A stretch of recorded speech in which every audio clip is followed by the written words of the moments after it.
Well, hello again. I'm Hal. Melanie is still recuperating from her medical procedure, and I'm answering a question that a listener left on our listener response line. That's 919-295-0321 if you're interested.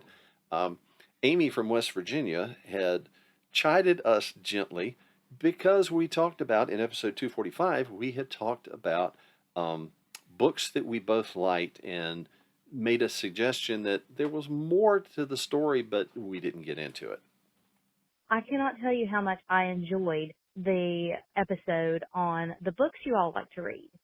And you kind of teased us a little bit with Hal likes to read history books, but you didn't get into it, and I would really like to know what kind of history books Hal likes to read.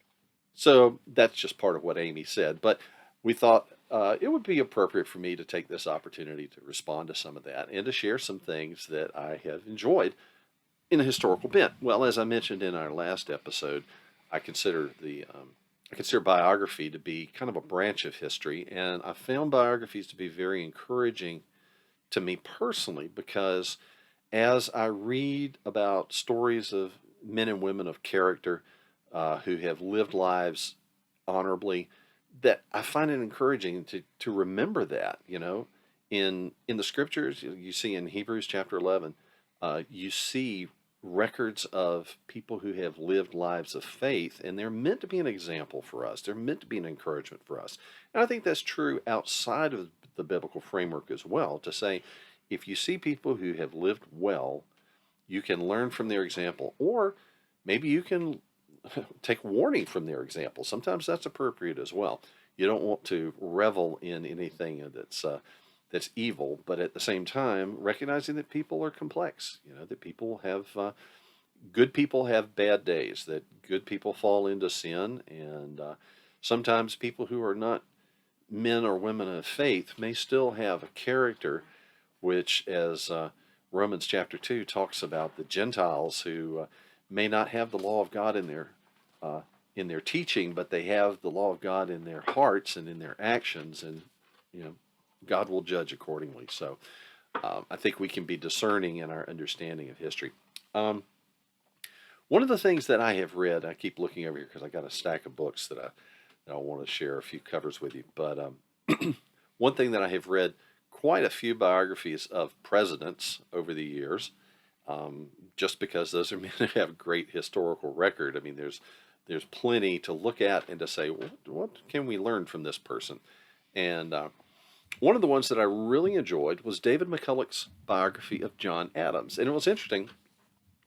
McCollough said, and I wish I could find the reference for it, but I remember reading at the time the book came out that he had originally started to write about Adams and Jefferson as a kind of a dual biography, because those two men had a long-term and a complex relationship that's interesting from a historical standpoint. Well, as he dug more and more into the story, that he realized he felt a lot more affinity for Adams than he did for Jefferson. And so he decided to focus on Adams, which of course is going to include Jefferson. They were close friends. They had served together I was going to say in the White House. I think it was actually in the White House there. But at any rate, that Adams was the second president. Jefferson was the second vice president, and then succeeded Adams as president after that election. So he was the third president, of course. At any rate, David McCullough's Pulitzer Prize winning, well, I don't know if he won the Pulitzer for this. He did win the Pulitzer for his biography of Harry S. Truman. But David McCullough's John Adams, which of course was the inspiration for the HBO miniseries, which, as I recall, was quite well done as well. Very interesting. I enjoyed that book greatly. Now, also just as a side note, John Adams had a great relationship with his wife, Abigail, and there's been some interesting books. I'm sorry I don't have titles for you, but there have been some interesting books about their relationship as well, which are worth reading. There was a very deep and affectionate relationship between the two, and there's a lot of correspondence between the two. So I like that. Okay, now here's one. This may be an unlikely one to a lot of people, but I read a book by Amity Shlaes several years ago about the Depression, She is a writer who's very good on economic issues, and I found that book very compelling. Well, she did a biography, which is kind of related, of a pre-Depression president, Silent Cal. This is her biography, Coolidge. Okay, just Calvin Coolidge, and it's surprisingly interesting. One of the things about Calvin Coolidge, he is sort of a parody of himself, the taciturn, silent, quiet, thrifty Yankee type, and apparently it was very real. And when he became president, he made it his mission in life to cut down the national debt, to cut out excess spending, to cut out any sort of waste that he found left over. And the nation had a huge national debt following the First World War, which in the mid 20s when he was president, a lot of people had kind of said, it'll take care of itself. But Coolidge said, nope. He is the one who established the budgeting process that the federal government began using in a way that it never had before, and had frequent, like weekly meetings, I think daily meetings for a time, to talk with his budget director about how are we going to trim money, how are we going to trim the cost, how are we going to get this debt retired and out of the way. And it's a surprisingly interesting book. And so Calvin Coolidge, I liked him. Um, Now, one that I have been very interested in for many years for a number of reasons is Winston Churchill. Okay. And first off, I want to show you one of my favorite biographies of Winston Churchill. Okay. Now, this is one that I picked up one volume at a time. And you can see this on YouTube. This is William Manchester's biography of Winston Churchill called The Last Lion. Now, if you like Winston Churchill and you don't mind 3 fat volumes, when I say fat, I mean like 3,008 pages total. Okay, you might look at that and say, ain't no way, that ain't going to happen.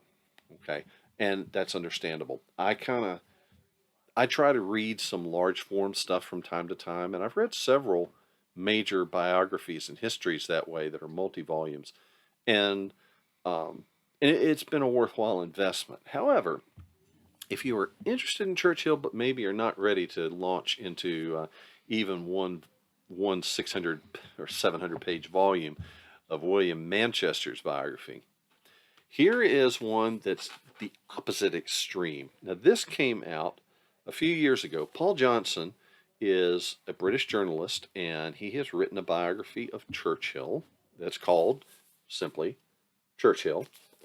And when this came out, this book is, no kidding, 180 pages. And I had already read 2 volumes of Manchester. The Manchester came out, 2 volumes came out that Manchester wrote and completed, and then he had a stroke and wasn't able to complete the 3rd volume. He had done a lot of the research for it, and a friend of his took his notes and completed it from William Manchester's research after the death of the original author. But I had read those first 2 volumes, and I said, there is no way that you can treat Winston Churchill in 180 pages. Just the life was too long, the service was too varied, he did too many things in his career. Just can't be done. Well, I got to say, Johnson surprised me. This book, Paul Johnson's Churchill, is a credible biography of Winston Churchill in just 180 pages. Wow. Okay, I've read several things by Paul Johnson. He's an excellent writer. He's a little bit irascible, a little bit cranky sometimes, but that sort of makes him entertaining too. I've read his books.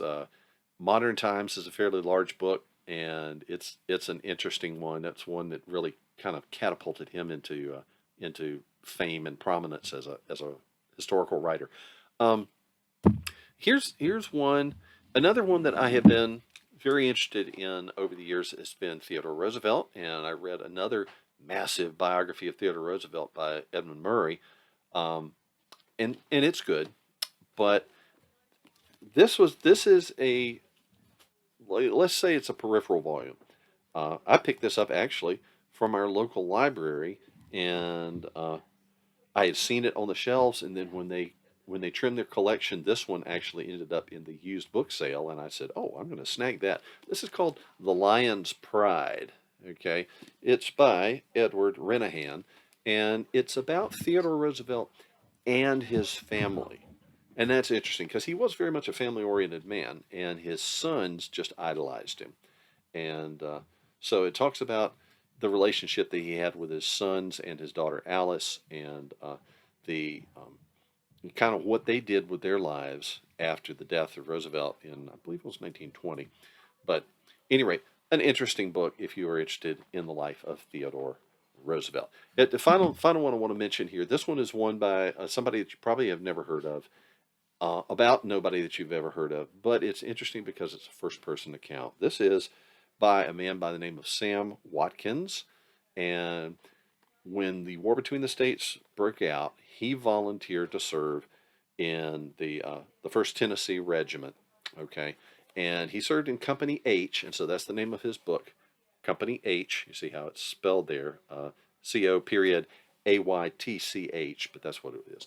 Anyway, it's a first-person account. If you remember Stephen Crane's book, The Red Badge of Courage, which is a first-person fictional account of a young man going in to serve in the Union Army. Well, this is an autobiographical memoir of a young man going to serve in the Confederate Army. What did he experience as a foot soldier during that terrible conflict? And so, interesting book. And again, it's one of those that is kind of a classic in the historical genre.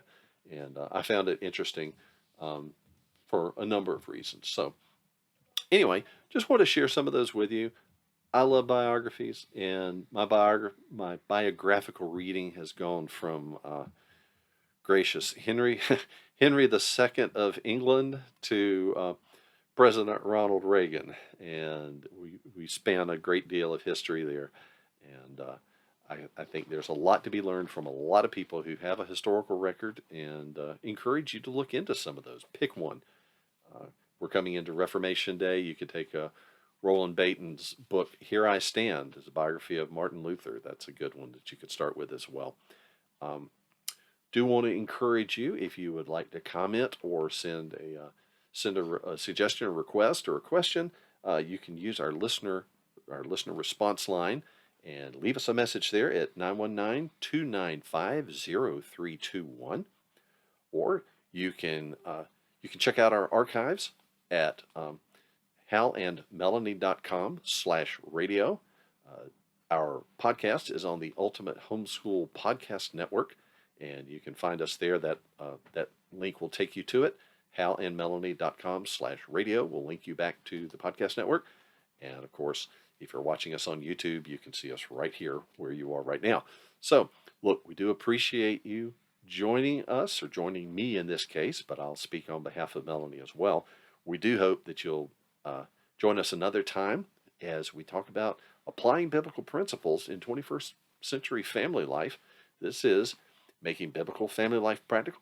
I'm Hal, and on behalf of Melanie, I want to say thank you for listening, thank you for watching, and we'll see you another time. Bye-bye now.